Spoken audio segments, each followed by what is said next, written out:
big conference in 19... Stick it in deeper. In that movie, the French ufologist, is modeled after someone real, Jacques Vallée, who's a very famous figure in UFO studies. He's a computer science PhD. That was his real vocation.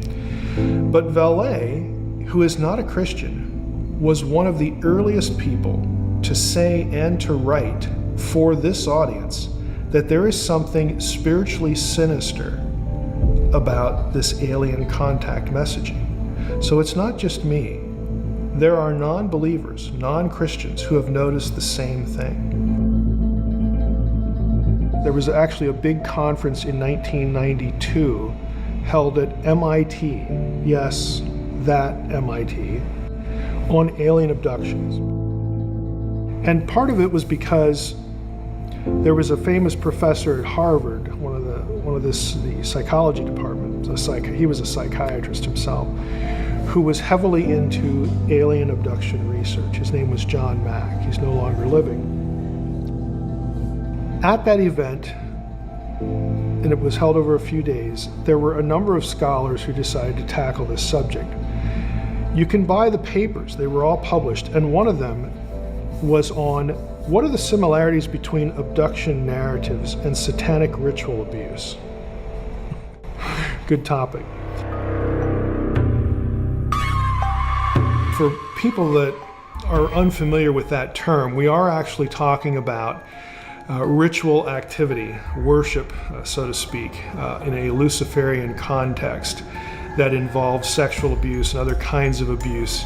There are touch points between what people say that happened to them in these rituals or what the goal of an abduction experience was supposedly. There are lots of parallels. And we're not talking 3 or 4. I've actually counted them. There are over 20. The metal tables, the types of wounds that people suffer, they're probed in all sorts of awful places. Messaging about we're doing this so that you can birth a hybrid child. Now the kinds of things you would hear in a satanic ritual abuse situation or any sort of deliberate trauma episode that sort of linked itself to Lucifer or Satan would be, for instance, with children, where children are being sexually abused and the perpetrator might pass themselves off, even in costume, as Jesus, for instance. And so the whole notion is to get the child convinced that God hates them, or that Lucifer is the real God and Jesus is their enemy. With adults, again, it takes on a different sort of flavor, although the messaging can be sort of the same. It can be a little more sophisticated. For instance, messaging that would be consistent with you're special, you're chosen. But there's sometimes this spin put on it that even though this is suffering, it's the shamanistic sort of approach that this event will help tune you in more to the realities of the spiritual world, and that will prep you to take a message that people need to hear.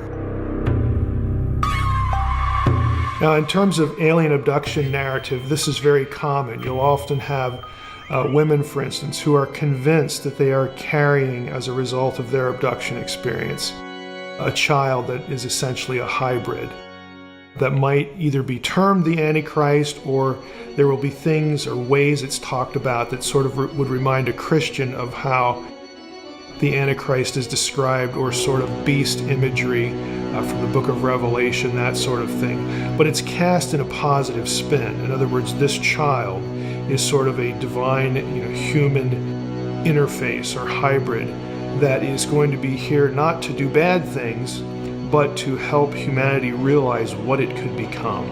You might wonder what connection this sort of thing has to satanic ritual abuse. Sometimes there is a connection, sometimes there's not. Again, people have these experiences and relate narratives, memories, for different reasons. It really, again, in my view, since I don't think that aliens are behind this at all, but I think most cases, the overwhelming number of cases, humans are behind these things. It just depends on what messaging people are given. Sort of what thing do we want you to remember that you will slide that in as your experience, which will hide and obscure and deny what really happened to you. But when the messaging is so dark, and what's done to people, or what people think was done to them, is so sinister, again, that has a very evil feel to it. I do leave the door open, though, to something that I would call direct demonization by a spiritual being, and then this is the way they process it, or the way they could process it. In my mind, the ones that stand out as sort of pretty well, probably, obviously, getting into that territory, demonic in nature, are the ones sinister, something that is spiritual darkness, In terms of specific examples, as far as contactee messaging that I would view as sinister, something that is spiritual darkness, lurking in the background. In the history of ufology, there have been a couple of very famous contactee episodes. One of them involved a guy named George Adamski. Adamski became very famous in the 50s, and thereafter for supposedly being contacted by an alien presence, visiting Venus and all these different planets, having this or that vision. I call them visions, but he would actually say he went to these places with his alien friends. And his messaging was really nothing more than warmed over Gnosticism, that the aliens were telling him, every human has the light of God, or the light of the supernatural realm in them, and they just need to remember sort of who they are. They need to be enlightened. Very typical Gnostic messaging about the salvation of humanity being from within and recognizing their own divinity.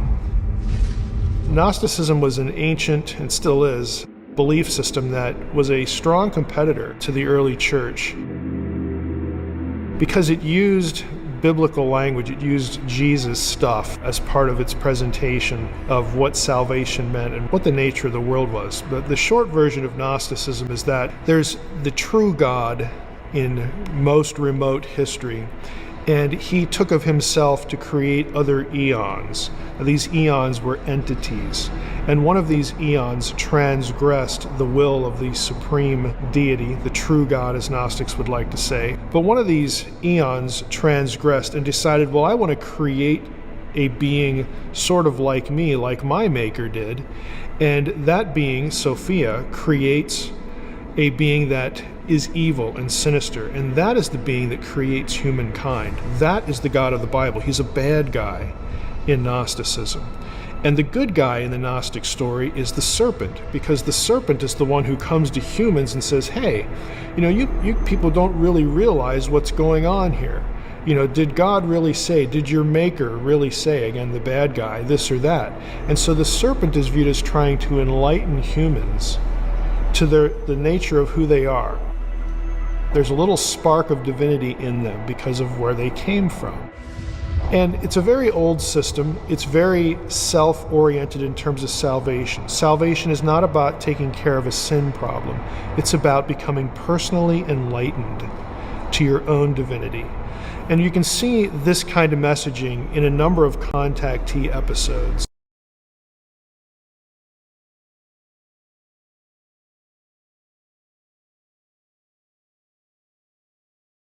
Gnosticism is that there is a good part of the whole alien thing, the alien subject matter, that is inherently spiritual.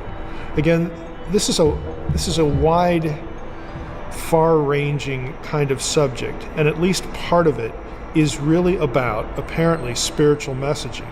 And who's going to be interested in spiritual messaging except spiritual beings? Okay, so you have competitors to God who have their own kind of message to direct humanity away from the truth. And it's very convenient, again, to use a certain set of ideas, but here we are in the 20th century, okay, with these contactee events. And so I view this part of ufology as really nothing more than intelligent, demonic beings using old lies and repackaging them for a 20th and 21st century audience. What to a 20th and 21st century person would be godlike? This part of ufology as really nothing more than intelligent demonic beings using old lies and repackaging them for a 20th and 21st century audience. What to a 20th and 21st century person would be godlike? An extraterrestrial. It's very simple. It's an intelligent being that isn't us. It's not part of the animal kingdom. It's so transcendent when compared to us that it becomes a very convenient vehicle.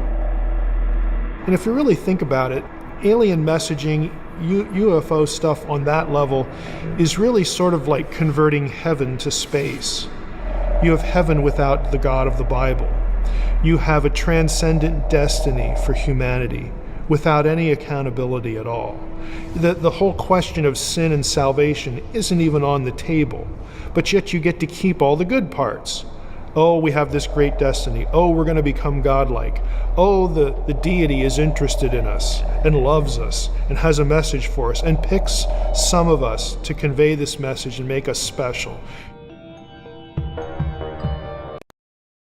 Watchers, SEMJAS, supposedly wound up in the wider universe.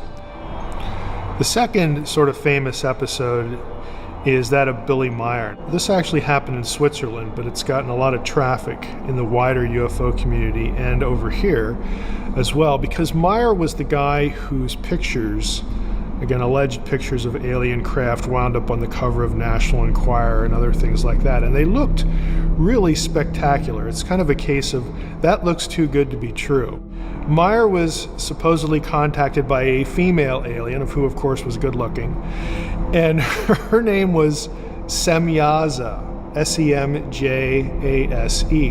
That is strikingly close to the Shemyaza with a Y, or the Shemchaza of First Enoch, who is a demon. Okay, in fact, one of the lead figures in the Genesis 6, the Watchers episode. And so, again, if you have the biblical background, you look at the story of this and you think, that really can't be a coincidence. I mean, that you would have this, either he made it all up and he picked a really bad name. That's going to telegraph, again, sort of a demonic messaging.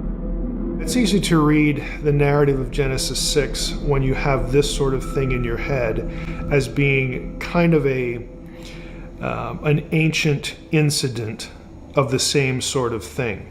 And there are these touch points, especially, again, with sort of the outcomes. Enoch's retelling of that story, instead of saying sons of God, he will often use the term watcher. Now that word does find its way into the Bible itself in Daniel. It occurs 3 or 4 times in Daniel chapter 4. It just refers to watchful ones, or possibly those who don't sleep.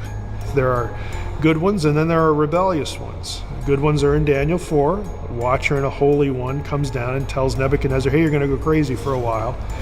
And we actually find out in that chapter that this punishment on you for your pride is, quote, by the decree of the watchers, plural, in verse 13. Now, a few verses later, it's also referred to as the decree of the Most High. So it's not like you got a bunch of angelic beings running around saying, hey, let's just go down and tell Nebuchadnezzar that's going to happen to him, and we get to call the shots. We have to look at Genesis 6 pretty carefully. It's very easy to read that passage against this backdrop. And I think if there is sort of a common denominator, it is the idea of quote-unquote gods or spiritual beings.